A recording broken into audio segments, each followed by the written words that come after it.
Yes, we are bored. We're all bored now. But has it ever occurred to you, Wally, that the process that creates this boredom that we see in the world now may very well be a self-perpetuating, unconscious form of brainwashing created by a world totalitarian government based on money, and that all of this is much more dangerous than one thinks, and it's not just a question of individual survival, Wally, but that somebody who's bored is asleep, and somebody who's asleep will not say no?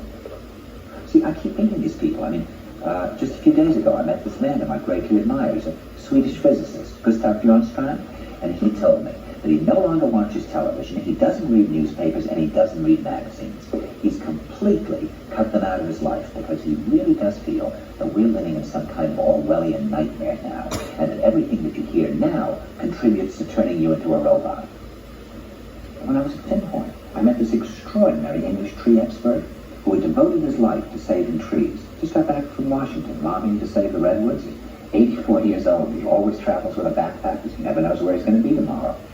And when I met him at Finhorn, he said to me, "Where are you from?" And I said, "New York." He said, "New York, yes, that's a very interesting place.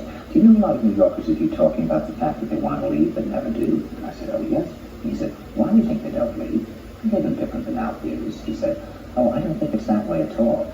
He said, "I think that New York is the new model for the new concentration camp, where the camp has been built by the inmates themselves, and the inmates are the guards, and they have this pride in this thing they've built. They've built their own prison, and so they exist in a state of schizophrenia, where they are both guards and prisoners, and as a result, they no longer have, having been lobotomized, the capacity to leave the prison they've made, or to even see it as a prison."